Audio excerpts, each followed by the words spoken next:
high in the misty mountains stood a peaceful place called Kavi village, where clouds tickled rooftops and wildflowers danced in the breeze. In Kavi, every family painted their homes one special color. Homes were painted in blue, red, green, or yellow. These colors were passed down from grandparent to parent to child, just like lullabies or family recipes. It was a rule, a tradition, a way of life. No one ever asked why. No one ever changed it. Until Lena. Lena was a curious girl with paint on her fingers, stories in her head, and a heart big enough to hold every shade of the rainbow. Her home was supposed to be green, like her family's for generations. But when it came time for her to repaint the faded walls, she had a different idea. Lena found some buckets of paint, every color she could ever imagine. She found sunset, orange, cloud white, berry pink, sky blue, and lemon yellow paint. She painted swirling patterns of trees, stars, suns, and dreams all over the house. When the villagers saw it, their jaws dropped.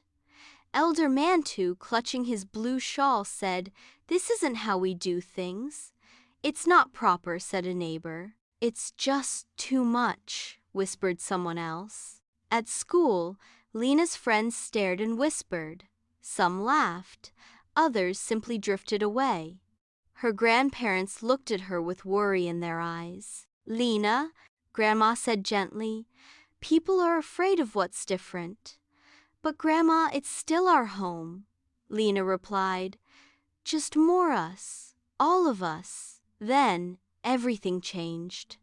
One dark afternoon, the skies rumbled louder than anyone had ever heard.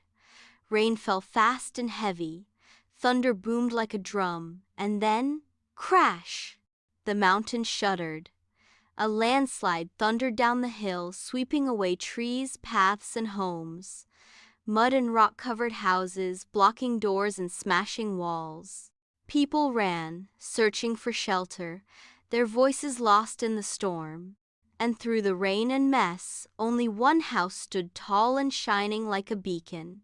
It was Lena's rainbow house. It hadn't been damaged. It sat on slightly higher ground, and its strong walls held firm.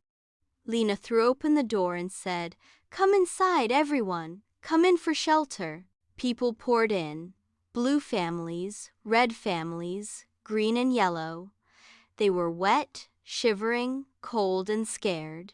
They looked around in awe at the bright walls, the cozy corners, the paintings of sun and moon and smiling faces.